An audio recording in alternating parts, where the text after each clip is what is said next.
Agora com o quadro Animais da Cidade e com Eliomar Russi, o Mazinho, que está aqui com a gente. Bom dia, Mazinho. Muito bom dia, Jorge. Bom dia especial a você, todos os nossos queridos amigos aí, ouvintes e também internautas da Rádio Itaberá. Bom, na semana passada falou-se muito, nos últimos dias, né, sobre aquele ataque de pitbulls lá no bairro Glória, em que um casal de idosos acabou ficando com ferimentos. E que chamou muito a atenção nesse sentido, né, Mazinho? Sem dúvida, Jorge. Primeiro a gente tem que, evidentemente, ser solidário, né? Uma situação, vamos imaginar, um casal de idosos que, poxa, está lá no conforto do seu lar, né, com todo o merecimento, e de repente, imagina a situação caótica que se tornou. Vamos lembrar que, inclusive, o cachorrinho de estimação deles foi morto nessa ação. Né? Então, além de tudo, uma cena chocante e que nos deixa consternados, não tenha dúvida disso. Mas, Jorge, nós precisamos, evidentemente, nos amparar naquilo que nós temos nas mãos. E eu me lembro muito bem, à época, enquanto diretor de bem-estar animal, nós, num grande movimento na cidade, nós criamos o Código do Bem-Estar Animal, que era uma situação muito, mas muito realmente assim requerida pela comunidade. Quando se fala no CEPREAD, quando se fala nessa questão do bem-estar animal, tudo isso vem em volta, Jorge, e me orgulho muito de ter participado de todas essas criações, mas o Código é aquilo que disciplina. É a nossa legislação municipal que tem que ser aplicada e mais do que nunca em casos como esse. Então, eu estou falando da Lei Complementar número 1054 de 2016. Veja que ela vai completar 10 anos no ano que vem. E nós pouco vimos ela, se perguntar na comunidade, quer dizer, poucos conhecem sobre ela. Então, é fundamental que o nosso órgão do bem-estar animal, que é a nossa Secretaria Municipal do Meio Ambiente, tenha ela embaixo do braço e faça valer. Porque naquele caso, Jorge, sendo bem pontual, primeiro que eu quero deixar bem claro que, de fato, os animais não têm culpa. Os animais, evidentemente, eles são tutelados, eles precisam ter ali... Eu sempre digo isso de forma muito clara, alguns até não gostam muito que eu falo dessa forma, mas ninguém é obrigado a ter animais, Jorge. Ninguém. Agora, se você tem, você é obrigado a zelar por eles. Você é obrigado. Não é uma questão facultativa. Se você não tem condições, não tenha os animais. Simples assim. Então, aquela desculpa de que o cachorro fugiu não pode proceder. Alguma. Inclusive, o próprio Código do Bem-Estar Animal ele traz a situação muito típica dessa questão, ou seja, animais vorazes, animais que requerem um cuidado adicional. Então, dando uma rápida resumida, já no início do Código, por isso chama Código, Jorge, ele explica desde os conceitos básicos até ele vai à parte prática das penalidades, advertências, notificações. Então, já no artigo 2º, ele explica, por exemplo, o que é o bem-estar animal, o que é um tutor, né, que é o nosso proprietário de antigamente. Hoje a palavra é tutor, né, mas basicamente qual é exatamente a função dele, o que são maus tratos, que é literalmente aquilo que nós entendemos, mas está bem explícito no código, quais são as condições adequadas para você ter um animal de estimação. Isso tudo nós previmos já na época. O código ele pouco teve de mudanças. De 2016 para cá teve algumas emendas, o que é natural pela própria Câmara de Vereadores, mas o âmago dele permanece o mesmo. Já deveria estar popularizado, inclusive. Eu vejo muito pouco na prática o Poder Público Municipal fazer uso dele. E é um baita instrumento. E aí, Jorge, no artigo 3º, ele já impõe, por exemplo, quais são então essas obrigações do tutor de zelar pelo animal. Está muito claro, está muito explícito ali. Tudo aquilo que nós discutimos aqui durante todo o ano, os mais diversos convidados, a questão exatamente do melhor ambiente, a questão exatamente de você estar zelando pela alimentação, pela bebida ao animal, pela água, a disposição da água fresca, pelas condições, evidentemente, confortáveis para aquele animal estar, evidentemente, ali na sua residência. Inclusive, no artigo 4º, a gente entra nas proibições, que é a questão da insalubridade. É o animal dormindo no relento, é o animal dormindo onde está molhado, é o animal, evidentemente, tendo a condição mínima, sabe, de poder estar ali naquele ambiente, seja de higiene, seja de perigo à própria vida. Está previsto ali. No artigo 6º, aí entra os cuidados, de fato, com os animais agressivos, que entra diretamente naquele tipo de porte de animal ali. O pitbull, por si só, ele já tem uma fama na sociedade de ser um cão meio que agressivo.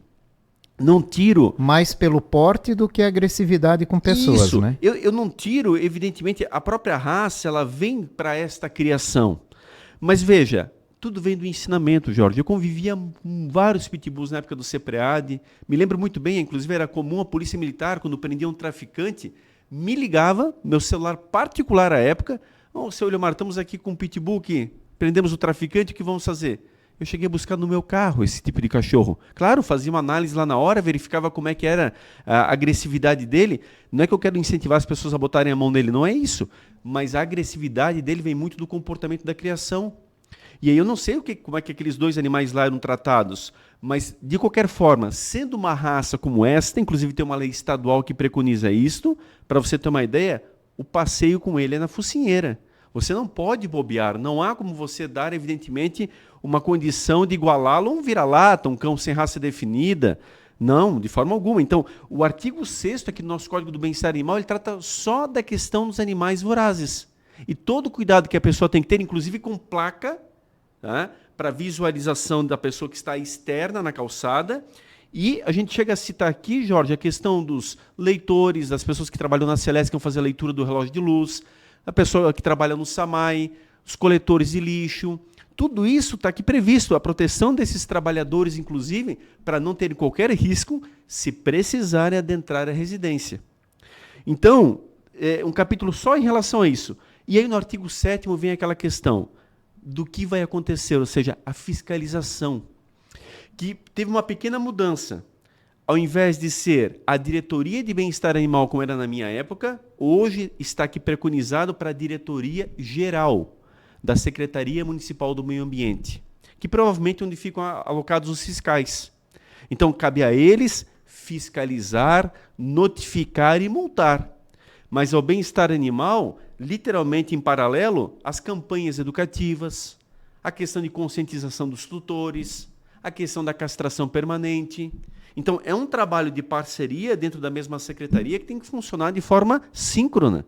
E isso vai trazendo a proteção não só ao animal, mas também aos cidadãos, para evitar, de novo, essa questão que chegou no âmago para esse casal de idosos, que a gente pode replicar para vários outros casos aqui na nossa cidade que acontecem e nem são relatados. Ficam, evidentemente, no interior do lar, o máximo um vizinho ou outro que acaba tendo ciência.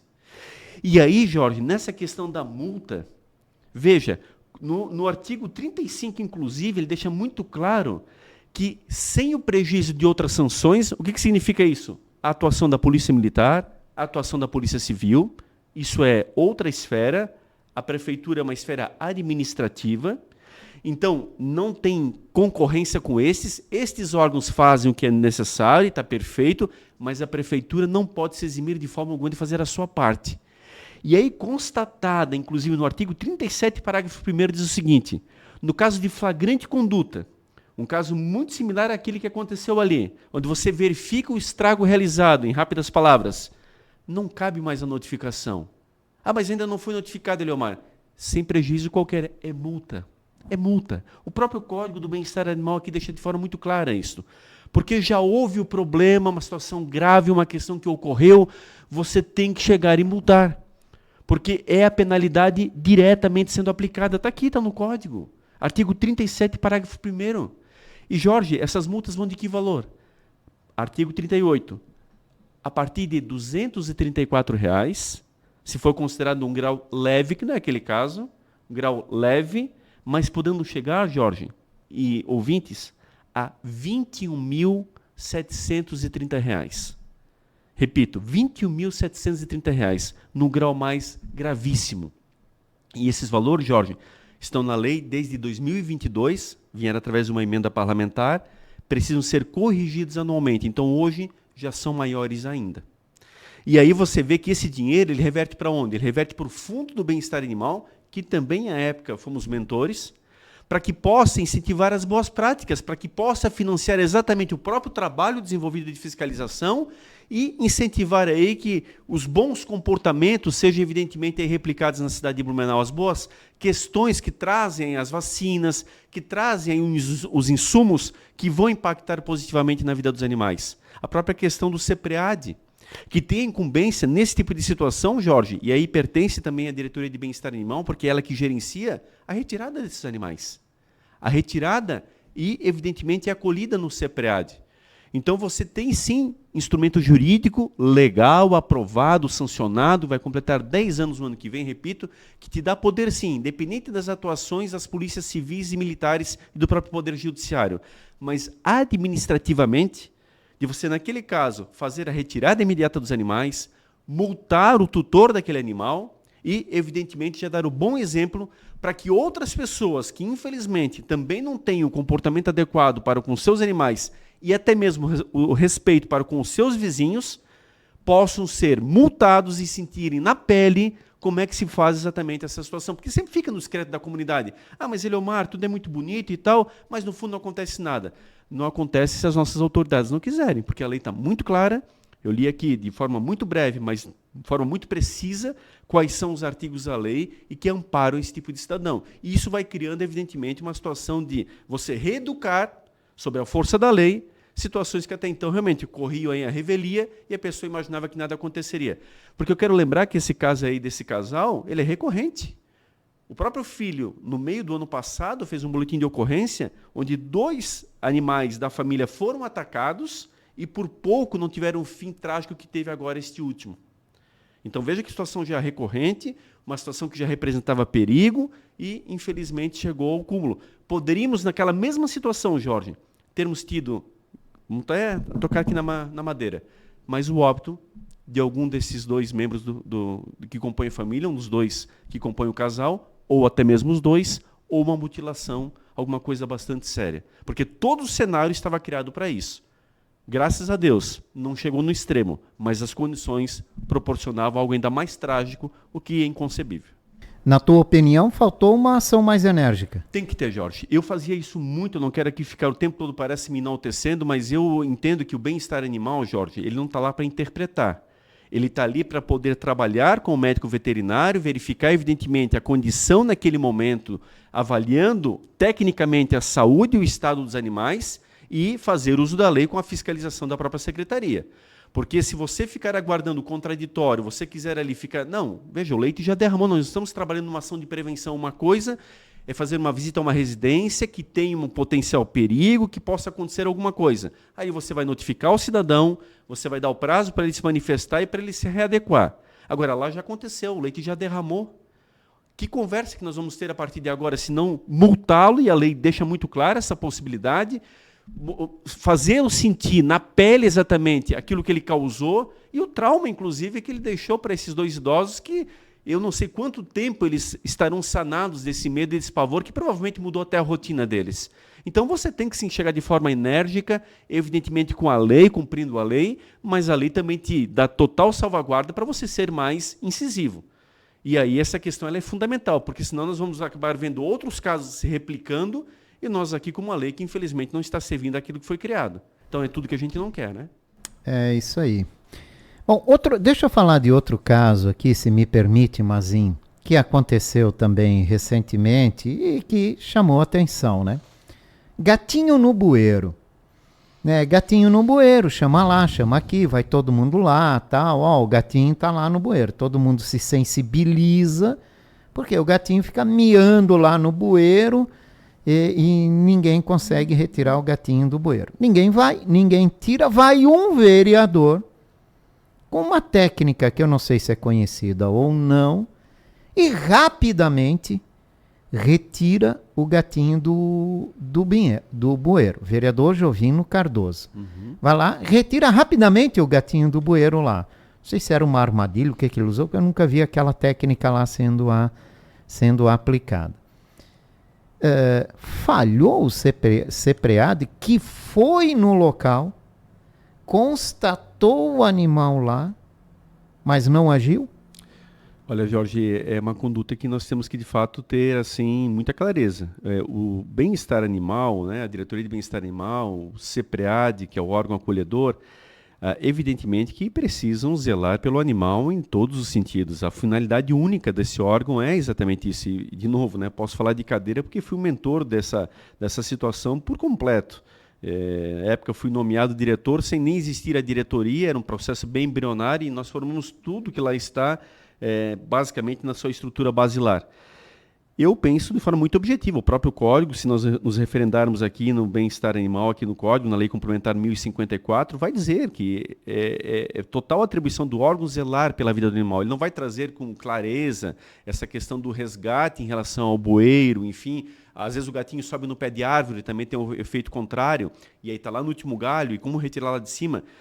Mas ao órgão cabe capitanear essa situação, ou seja, você vai com o conhecimento que você já possui, você tem, evidentemente, instrumentos técnicos, que são os médicos veterinários, para poder fazer a melhor avaliação, e diante de uma situação de risco de vida, você solicita o apoio, nós fazíamos isso à época, do Corpo de Bombeiros. Eles nos dão esse apoio, sabe? É uma parceria que o órgão precisa criar com a instituição, não é uma ligação pura e simplesmente de um anônimo. Eu fazia muito isso à época, com a própria Polícia Florestal, Polícia Ambiental, também da mesma forma. Nós trocávamos muitas figurinhas, porque havia muitos problemas de aves silvestres. Dentro de lares isso acontece bastante, animais sem anilha, animais sem licenciamento e passando também por maus tratos. E aí vamos lá, eu bem-estar animal, sei de uma situação dessa, vou fechar os olhos? Jamais, sabe? Não é porque não está na minha envergadura, e eu estou falando de animais silvestres, que eu vou lavar as mãos, muito pelo contrário.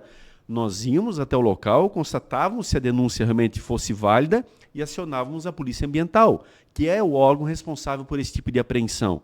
Então, naquele caso, sabe, eu penso de forma muito objetiva. Os bombeiros, pelo menos na minha época, sempre foram muito parceiros. Se nós não tínhamos a possibilidade de resguardarmos a nossa própria vida e fazermos um resgate, e naquela questão ali, né, como você bem colocou, o próprio vereador fez o resgate, penso que daria, talvez, analisando, claro, a distância e vendo o fato que aconteceu, daria para realmente conseguir fazer ali uma ação.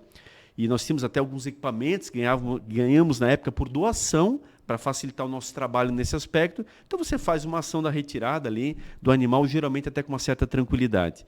Porque às vezes, Jorge, vamos lá, e esse é o ponto que para mim mais marcava as ações, o tempo, ele literalmente pode estar contando contra o animal. De repente esse animal está num grau de ferimento que ele não vai resistir.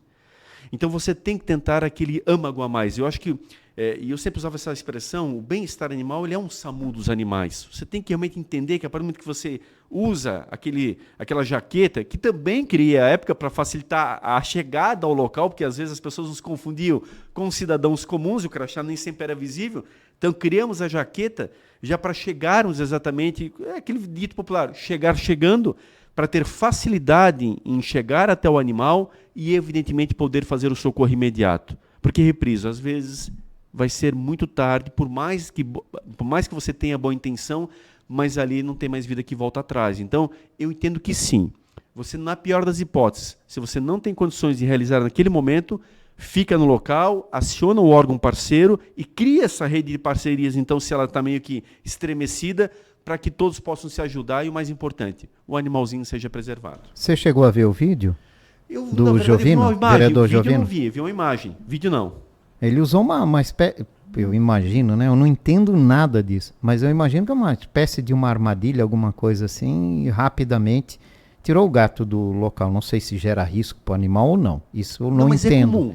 Tem espécie de armadilha, não vi o vídeo, mas tem sim. Mas rapidinho, muito rápido, né? Temos as armadilhas sim. E qual é o que preocupa nisso tudo aí? É que as pessoas daqui a pouco largam a instituição de lado porque não resolve.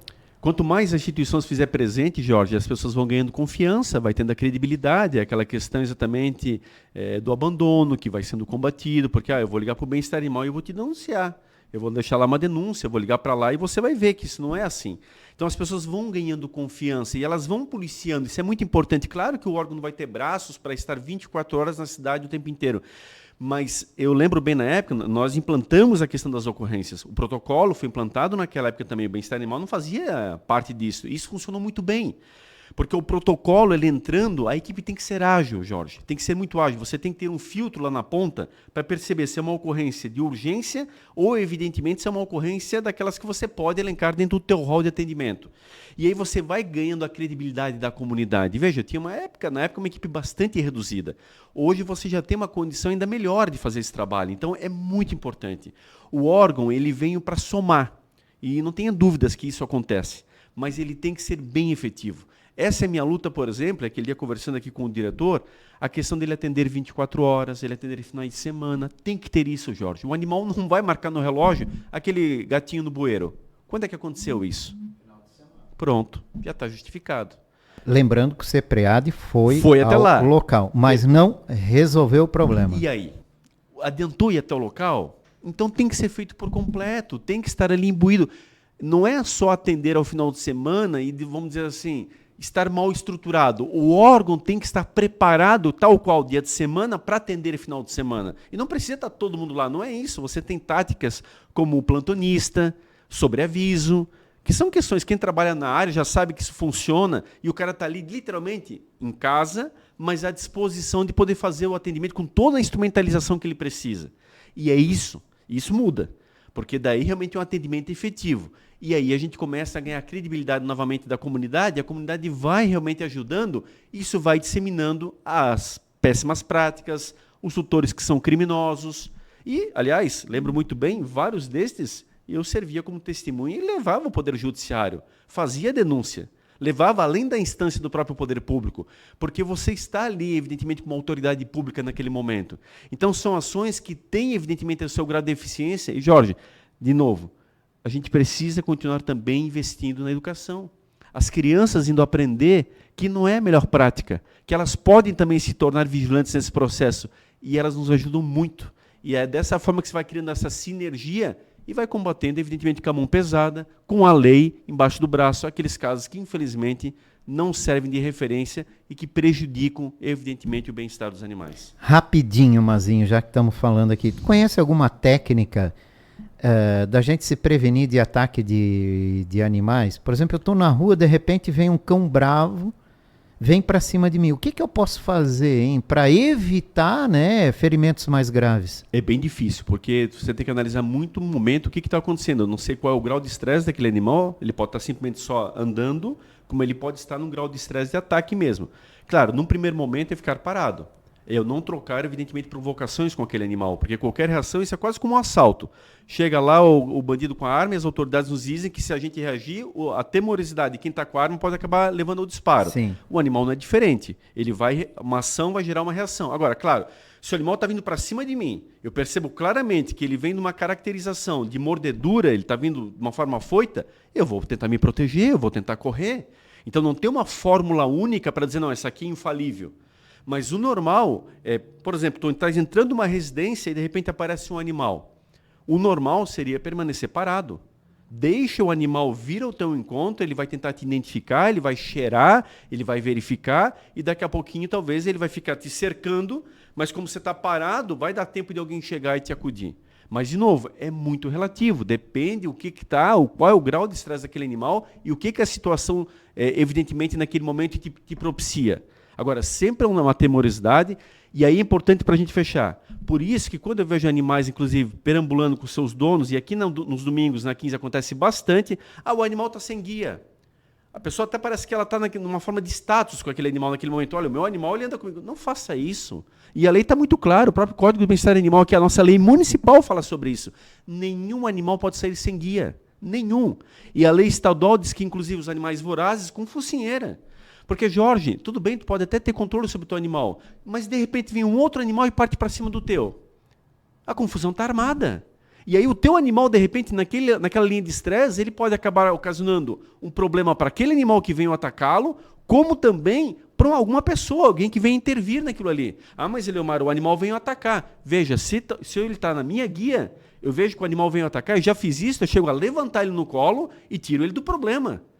Eu não vou deixar ele ter uma ação com reação porque vem um outro animal atacar. Não, a questão é prevenir, é não deixar com que eles se machuquem. Agora, se eu estou sem guia, esse animal, a tendência, evidentemente, é fugir ao meu controle. Então, isso não pode acontecer. Isso é uma outra fiscalização que a Secretaria Municipal do Meio Ambiente deveria estar promovendo. Aliás, passe na frente da sede. E animais ali sem guia aos domingos, passeando com seus tutores. Então, isso não deve acontecer. Mazinho, obrigado pela participação mais uma vez aqui no nosso quadro Animais da Cidade. Valeu, Jorge. Um abraço muito especial a você, a todos os nossos internautas e um bom resto de semana aí a todos.